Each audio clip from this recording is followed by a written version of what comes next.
Muy buenas a todos, gente, bienvenidos de nuevo a mi canal. Hoy vamos a hablar de los burakumin, un tema que es un tanto tabú en la sociedad actual japonesa. Y de hecho, fijaros si es peliagudo el tema, que hablando con gente para traeros pues la información de la manera más contrastada posible, de distintas clases sociales, distinto poder adquisitivo y distinta manera de ver las cosas, he oído bastante gente que se ha negado a dar su opinión con respecto al tema. Espero que os hagáis una idea, pero bueno, ha sido el tema que ha sido elegido por los mecenas en Patreon. Ya sabéis que si vosotros queréis acceder al Discord de los mecenas para pues proponer vídeos nuevos, votar sobre contenidos, preguntarme dudas técnicas sobre videojuegos, electrónica o incluso Japón, tenéis el enlace en la descripción. Con eso ayudáis al canal.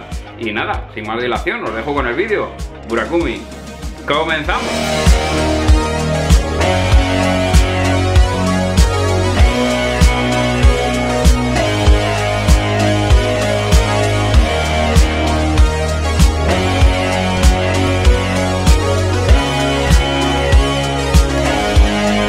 Para hablar del burakumin quizás nos tendremos que remontar a la era feudal japonesa, ya que es un poco el origen de que se generó pues las estructuras sociales.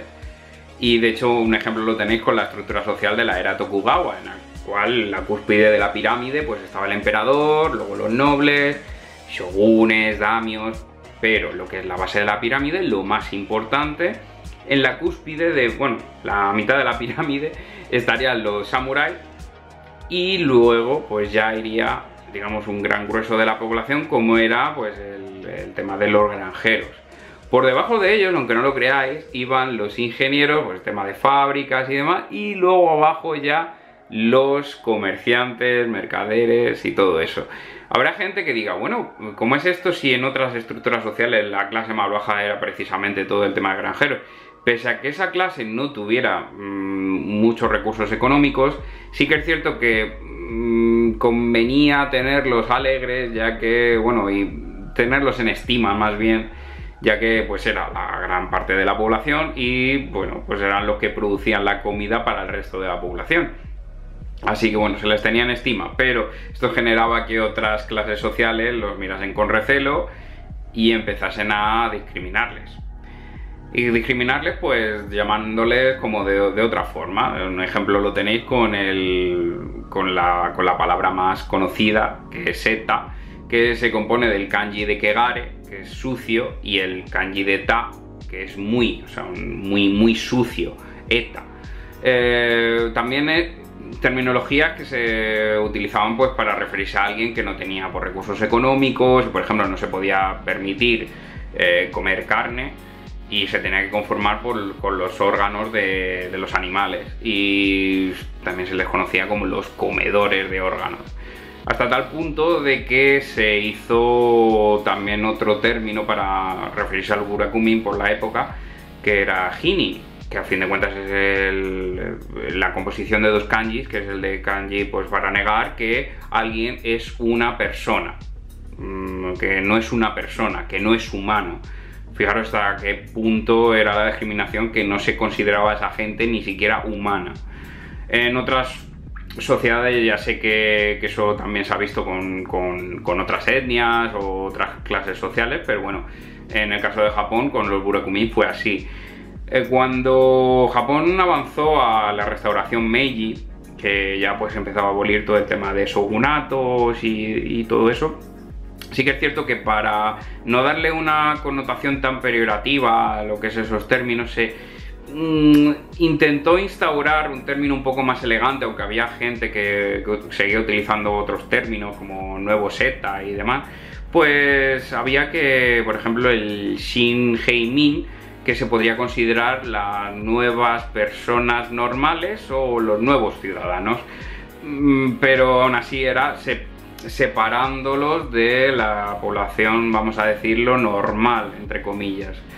Esto, como habéis visto, pues bastante discriminatorio, pero bueno, era la época. Quiere decir que a día de hoy, que es un poco lo importante, lo que no se suele encontrar en internet, ya que el tema del buraku no se trata en los medios y no lo tienes en libros, como la información que os acabo de dar antes. Entonces, Actualmente la sociedad japonesa se podría considerar que sigue habiendo esa discriminación, pero no es tan grande. Os cuento. Después de la Segunda Guerra Mundial, cuando hubo la ocupación americana, ¿vale? En la cual, pues, ya sabéis, por parte de Estados Unidos, imponiendo un poco esa cultura de Occidente, la modernización del Japón.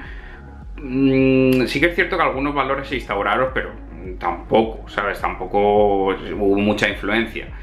Si a eso encima le sumáis que poco después de la Segunda Guerra Mundial estuvo la Guerra de Corea, pues en ese conflicto mucha gente para evitar esa guerra emigró y se refugió en Japón, y tanto surcoreanos como norcoreanos.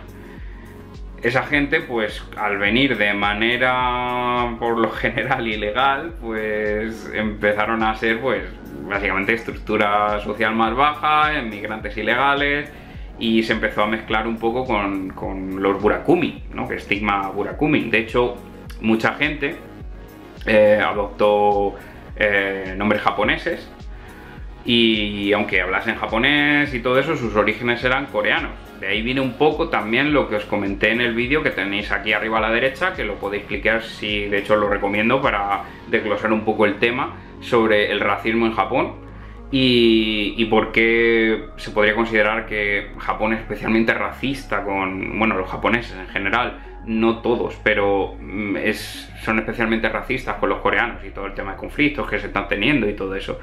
Pero sí, en parte también tiene que ver con el tema de cómo está estructurado el buraku a día de hoy, los burakumin. Y es eso, y es que, bueno, sí es que es cierto que en la región de Kanto no es un tema que haya visto que importe mucho, porque no afecta, no hay puntos, hay guetos, por decirlo así, barrios de burakumin, pero no es algo que sea tan extendido. De hecho, por ejemplo, en las regiones de Tohoku y Hokkaido, en el norte, pues no tenéis apenas presencia buraku. Pero sí, aparte, a partir de Kansai en adelante ya la presencia aumenta, y especialmente en la región de Kansai hay bastante racismo con respecto al tema del burakumin.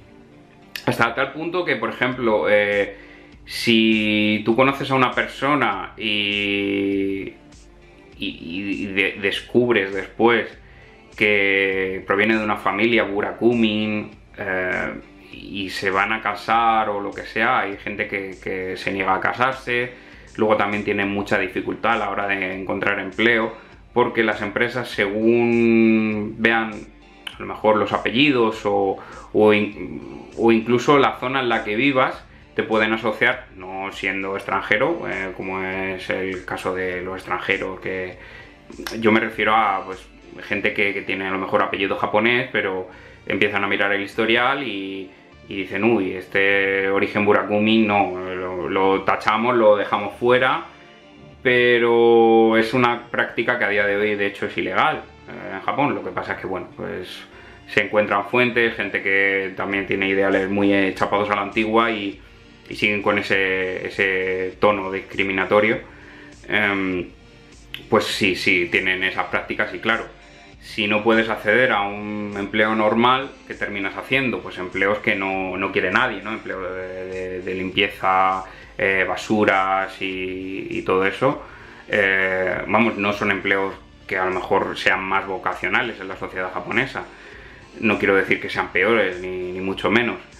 Lo que quiere decir que si tienen menos poder económico, menos poder adquisitivo, normalmente los burakumin suelen vivir en un estado de ocupación ilegal de casas, o incluso en chabolas, como estáis viendo con el ejemplo de estos youtubers japoneses que se fueron a una zona de buraku, aunque no lo dicen en el vídeo, pero sí de ocupación ilegal. Y bueno, pues estáis viendo la situación más o menos como es, para que veáis que Japón no es todo tan bonito, y que también existe la pobreza y discriminación social, e incluso pues eso, racismo, pero no el racismo este que mucha gente, ¿no? Muchos residentes extranjeros dicen, no, porque es que claro, los japoneses son muy racistas porque voy en el metro y no se sientan a mi lado. Bueno, con la situación en la que estamos ahora, normalmente la gente deja espacios, y de hecho yo he podido modificar esa situación cuando más o menos la he vivido, pero ha habido otras situaciones en las cuales había sitios libres y entre dos japoneses, y han preferido el japonés sentarse a mi lado antes que en otro sitio, con lo cual realmente el racismo hardcore, el que yo he visto sobre todo en las opiniones que me han dado de gente que quiere echarlos del país porque pues no pagan impuestos, la mayoría son coreanos, algunos dicen, ¿no? Que la mayoría son coreanos a día de hoy, y demás cosas que dices, wow, que sí, que hay gente que será racista también con el tema de extranjeros, pues provenientes de Europa, América y demás, pero con el buraku, madre mía, o sea, ahí sacas los interiores de los japoneses, la verdad. Y presencias, por ejemplo, que yo a nivel personal no he visto, pero por ejemplo estuve bastante tiempo haciendo vídeos y de hecho nocturnos por la zona de Nishinari, que básicamente es la sección de Shimi Mamiya al sur, y ahí os he grabado un montón de vídeos de estos que hablo sobre la sociedad japonesa, que de hecho había rincones que se me iba la luz y era completamente oscura. Y hablando de Osaka, por cierto, estamos hablando de Osaka, ¿no? Y no ha pasado nada. Sí que es cierto que había mucha gente sin techo, se veía mucha gente sin techo, sitios un poco más sucios, pero no es algo que, como muchos japoneses que me han dicho, guau, ¿has estado ahí? Pero sí es súper peligroso. Bueno, quiere decir esto también otra cosa, y es que si no tienes para acceder a un empleo normal y corriente y tampoco tienes recursos, ¿qué terminas haciendo? Pues hay gente que se aboga al crimen, ¿no? Entra en el mundo criminal, y de hecho el burakumin también se relaciona sobre todo con la yakuza. De hecho, bueno, recordaréis el episodio número 18 de Cracker en Japón, que lo tenéis arriba a la derecha por si lo queréis ver, en el cual pues hablo con Ren, y Ren se podría considerar también de esa parte, Burakumi, ya que de hecho la Yamaguchi-gumi tiene bastante relación, ¿no? Y hay muchos miembros que son de ese origen.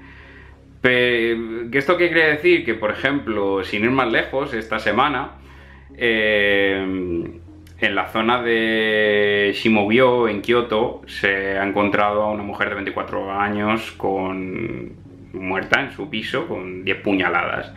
Entonces, instantáneamente, como también hay una zona buraku en ese barrio, pues se le asocia a eso. Y era como, no, es que no tenía que haberse ido a vivir ahí, es que hay que evitar vivir en esas zonas. Y de hecho, en la zona de Shimogyo yo os grabé este templo, el Nishin Honganji, que también lo tenéis arriba a la derecha, por si queréis verlo, os lo recomiendo, por favor, que es súper bonito, y mucha gente no lo vio en su día, y la verdad no he tenido ningún problema, como he comentado antes, que incluso he estado en zona buraku bastante tiempo y no ha pasado nada, pero a día de hoy pues sí, sobre todo en Kansai se tiene ese estigma. En la zona de Kanto lo he visto menos, y bueno, también hay gente que les da igual, o sea, hay gente que me ha dicho, incluso dice, mira, si yo conozco una persona, independientemente de que sea sus orígenes, a mí me da igual. Hay gente bastante respetuosa, tampoco hay que poner que todo el mundo en Japón le importa mucho el burakumin y lo considera como algo de, pues eso, para discriminar y ser racista, pero sí que es cierto que hay otra gente que sí. Entonces pues es un tema que yo pienso que había que tratar. Y bueno, pues yo creo que hasta aquí el vídeo de hoy. Sobre todo muchas gracias a toda la gente que está apareciendo aquí en pantalla, ¿vale? Que sin ellos no sería posible sacar tantísimo tiempo para poder traeros esta información al canal. Y sobre todo muchas gracias a Alex Javiducho, a Yuyi León y a JJ Mario por ser los top mecenas de este mes. Ya sabéis que si os queréis unir y colaborar con el contenido de este canal, pues aquí lo tenéis el enlace. Nada, gente, me despido por hoy, nos vemos en el próximo. Un saludo y hasta la próxima. Chao, chao.